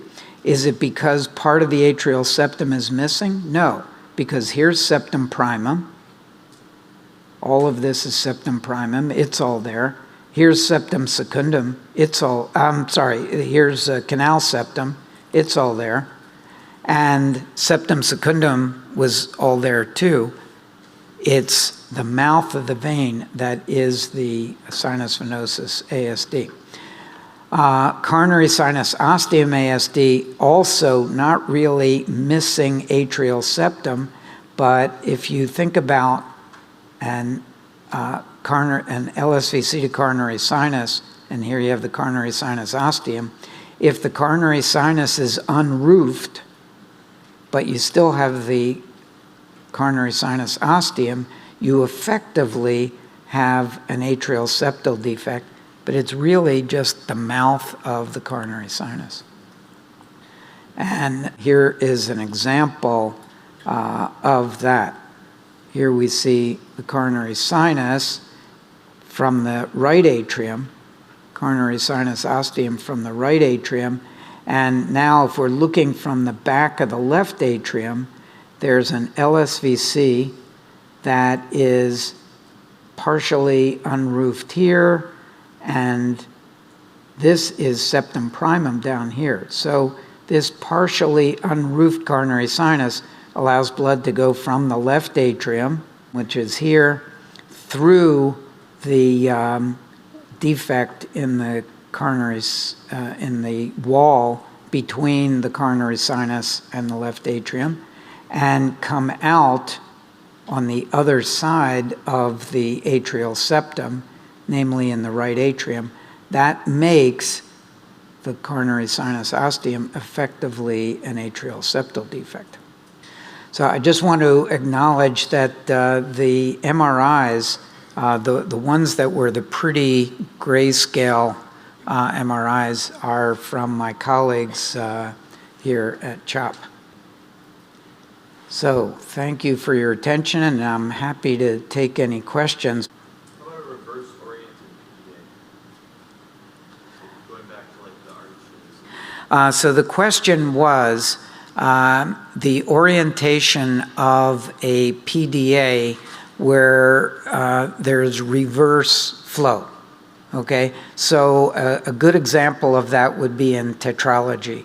There's frequently in utero reverse flow. So if you think about, as I said before, what does the duct do? It normally takes blood from the right ventricle, puts it into the aorta. But if there's an alternative way for blood to get out of the right ventricle, as there is in tetralogy, namely through the VSD and out the aorta, sometimes the duct acts as the source of blood flow to the pulmonary artery because the pulmonary outflow itself is smaller than it should be.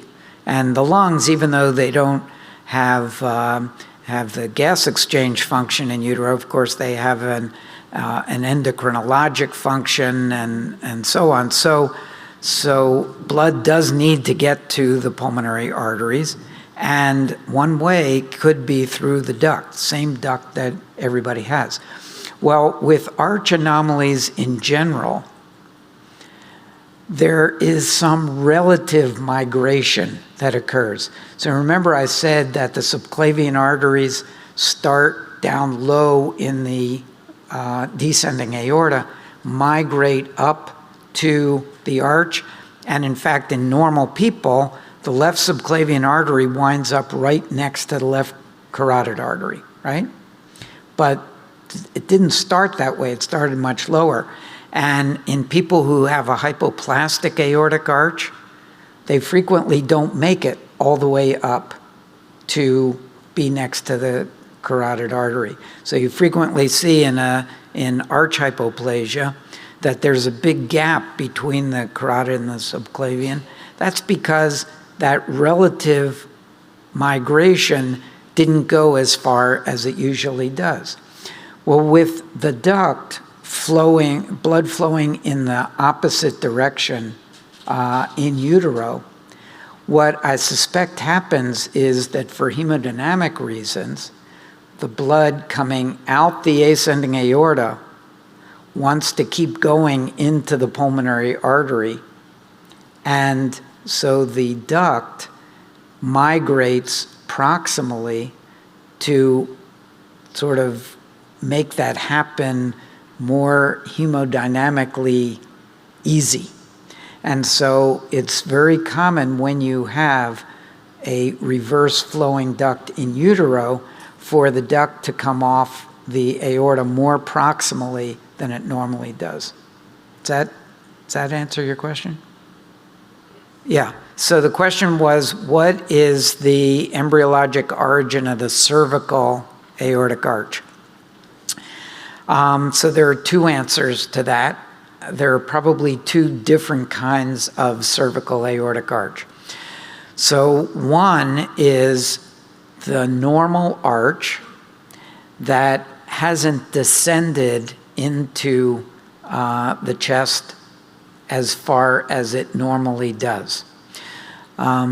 So the heart starts off and vessels start off more cephalad and sort of drop down into the chest. And if they don't drop all the way down, an arch can be higher.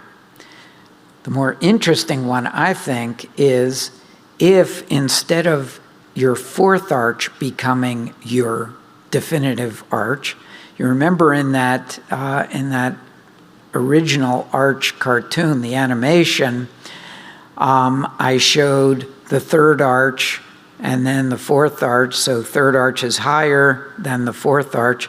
Well, what if the descending aorta does not involute between the third and fourth arch, and the fourth arch involutes instead of the third arch, okay?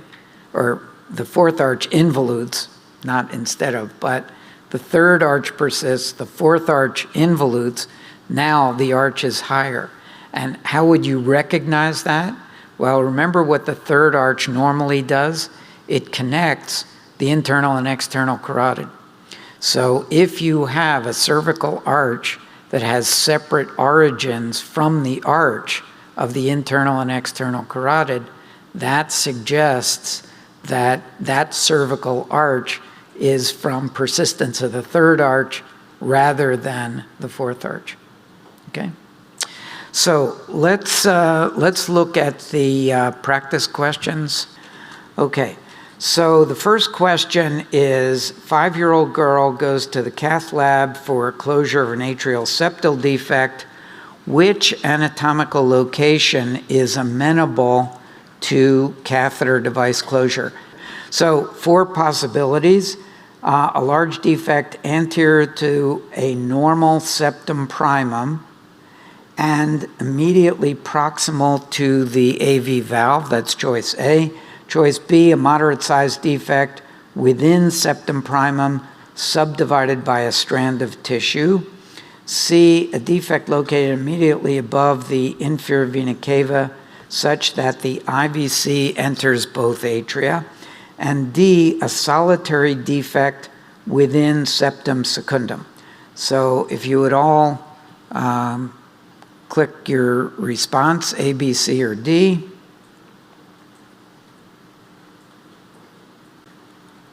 Okay, so most people gave the correct answer, B.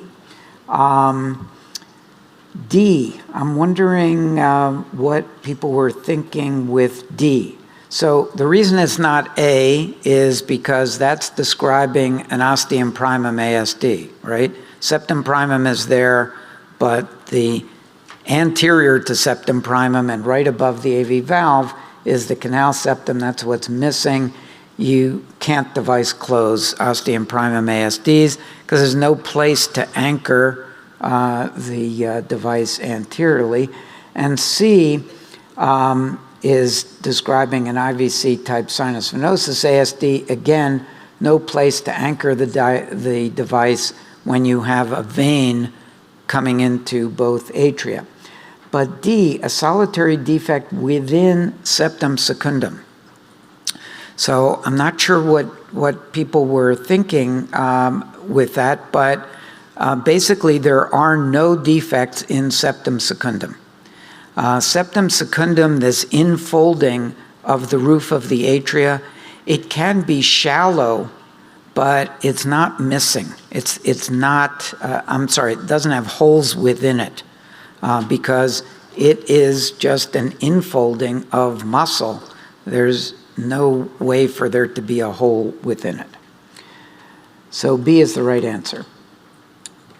Okay, the next one. 2-year-old undergoing an echo seems to have unusual anatomy. Which features best characterize his morphologic left ventricle? AV valve to semilunar valve fibrous continuity. B, AV valve has 2 leaflets and 2 papillary muscles. C, fine trabeculation, smooth septal surface without chordal attachments. And D, slipper shape compared with the triangular shape of the other ventricle. If everybody would click their clickers.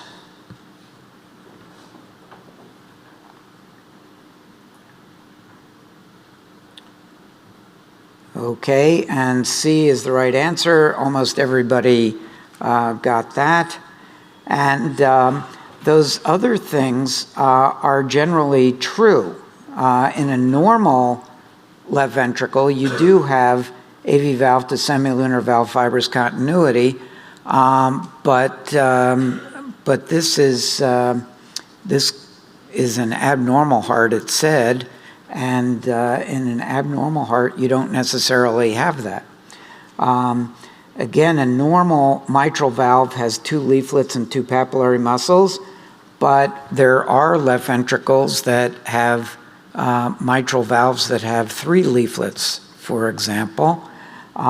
So that's true, but it doesn't really distinguish it.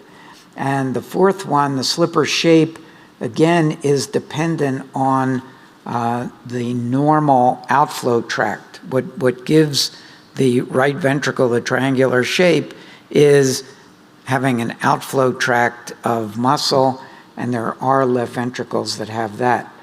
But the fine trabeculations, especially at the apex, smooth septal surface, no chordal attachments onto the face of the septum, that is what characterizes an LV.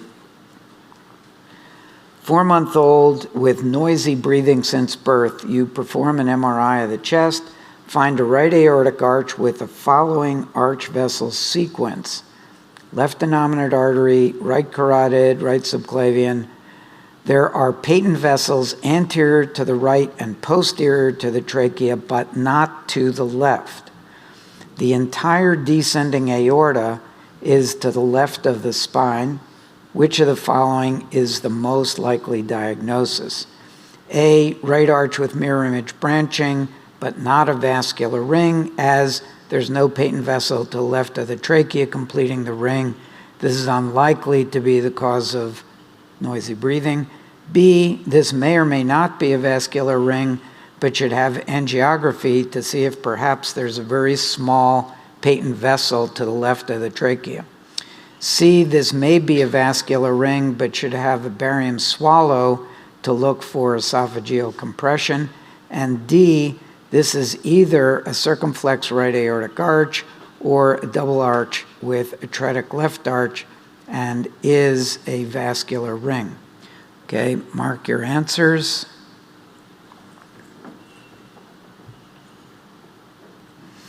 Okay, and most people got the correct answer, which is D. So A, why is it not A? So just knowing that there is mirror image branching does not guarantee that it's not a vascular ring. And what we described there is a descending aorta that's entirely on the left. Typical mirror image right aortic arch, the arch descends, or the aorta descends on the right, and gradually, by the time it gets to the diaphragm, moves over to the left. But if the entire descending aorta is on the left side, that is guaranteed to be a vascular ring. This may or may not be a vascular ring, but look with angiography. First of all, you don't have to have a patent vessel for there to be a vascular ring. So don't worry about that, and most of you didn't. And C may be a vascular ring, but should have a barium swallow to look for esophageal compression. You know from the MRI that the aorta is running behind the esophagus, so there's going to be an esophageal compression. The question is, do you know that it's a vascular ring? The answer is yes, because the aorta crosses behind the esophagus to get to the left side, and that means it's a vascular ring. What we generally use as the criterion for doing surgery for a vascular ring is symptoms, although that's somewhat controversial. Some people have recommended operating on all vascular rings, and this is something that I forgot to mention during the lecture, but we used to say that the most common vascular ring was a double aortic arch. And that is still the case of symptomatic vascular rings. The most common symptomatic vascular ring is a double aortic arch, whether it's with both vessels, both arches patent, or one of them atretic. If you take all of those patients with symptomatic vascular rings, the largest number is double aortic arch. However, with fetal echo, it has now been recognized that diverticulum of Commerle is probably more common than that. However, most of them are not symptomatic. They don't become symptomatic. And so this is where the controversy comes about as to whether all rings should be divided. Some people would say, yeah, if you diagnose a ring in the fetus, and why is the fetus so special? Well, because of course the fetus has a patent ductus, and so you can actually see the ring or the evidence of the ring, which may disappear after birth when the ductus closes and all you have is a ligamentum. But it's controversial as to whether you should say that because there's a ring, you should divide it. And there should not be a question on the boards that asks you, should you divide an asymptomatic ring, because there's no agreement on that. Okay, next. Newborn with absent IVC has which of the following? As a continuation of the inferior vena cava to the superior vena cava, exclusively paravertebral venous return between iliac veins and right atrium, portal hypertension since hepatic veins have nowhere to drain, and umbilical venous catheter will go to superior vena cava by way of azygous vein. So click the clickers. Okay, and I'm glad that almost everybody got the correct answer, which is A.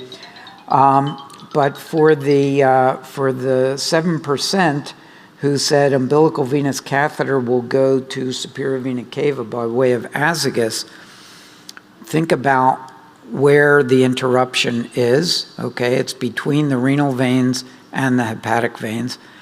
But where does the umbilical vein go? It doesn't go to the inferior vena cava below the liver. It actually, that's sort of the purpose of the ductus venosus, is to skip the liver and go directly into the hepatic IVC. And so, in fact, an umbilical venous catheter will go directly into the right atrium, will not go by way of the azygous vein. The embryonic heart begins as so-called cardiac crescent. 2 heart fields have been identified. Which structure is most likely derived exclusively from the first or primary heart field? Coronary arteries, embryonic ventricle, outflow tract, right ventricle. So mark your answers.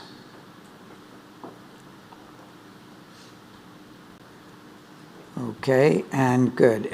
Almost everybody got the right answer there. I neglected to mention the origin of the coronary arteries. I put this question in to remind me to talk about that. The coronary arteries actually come from the embryonic pericardium. They're derived from the pericardium, and they grow toward the aorta and actually penetrate the root of the aorta into the aorta rather than coming from the aorta out. And so abnormalities of coronary location have to do with potentially failure to penetrate the aorta at the correct place, or in so-called coronary osteoatresia, failure to penetrate the aorta at all. And you've been asked to give an expert opinion in a legal case where a woman who had a 3rd-generation antibiotic prescribed for a sore throat at 6.5 weeks, 6.5 weeks after first missed period, so 4.5 weeks post-ovulation, subsequently bore a 40-week gestation child with ventricular inversion, or L-loop. Mother is suing the physician who prescribed the antibiotic for causing the congenital heart defect, which is the best argument to present to the legal team. The antibiotic could have caused this defect since looping begins around this time. B, antibiotic was given within the time frame of cardiogenesis. C, the antibiotic was prescribed after this defect would already have occurred. And D, heart defects have not been attributed to these antibiotics. So mark your answer. Okay, so the majority got the correct answer, the C, but a significant number of people got others. So A, the antibiotic could have caused this defect since looping begins around this time. Looping actually occurs earlier than this. It's one of the early things. Once the cardiac crescent becomes a heart tube, the looping occurs shortly after that, and certainly before 4.5 weeks post-ovulation. 4.5 weeks, we're talking about 30-some days. Heart's already looped, ventricles are already forming, growing out of the heart tube. Was given within the time frame of cardiogenesis. That's true, but looping is, cardiogenesis, you remember, goes out to about 8 weeks. So you can't say that because it happened during that time that that was responsible for this kind of defect. And it's true that heart defects have not been attributed to these antibiotics, but the timing issue is the critical thing here. And double inlet LV is due to an arrest and development of the embryonic heart. Which of the following best describes it? Double inlet left ventricle occurs when the AV canal moves from exclusive entry into the right ventricle to the left ventricle at about 6 weeks post-ovulation. B, double inlet left ventricle is an arrest in cardiac looping, day 24 to 26, in which the heart remains unlooped. C, double inlet left ventricle is due to a rightward malposition of the ventricular septum. And D, double inlet left ventricle is due to an arrest and development at about 6 weeks gestation. So mark your answers there.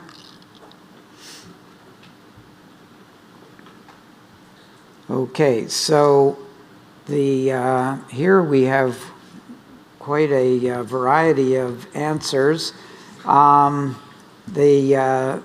correct answer is what the majority, what the plurality chose. So why is A not the correct answer? Well, there is never a time during embryogenesis when the AV canal opens exclusively into the right side and then migrates to the left. It's the other way around.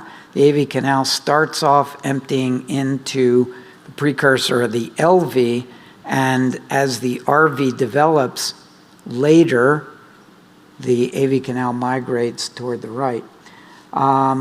Arresting cardiac looping, not really. I mean, looping still occurs. Double inlet left ventricle is essentially a failure of the RV sinus to develop. So the heart loops, and the proof of that is that the outlet chamber part of the heart can be on either side.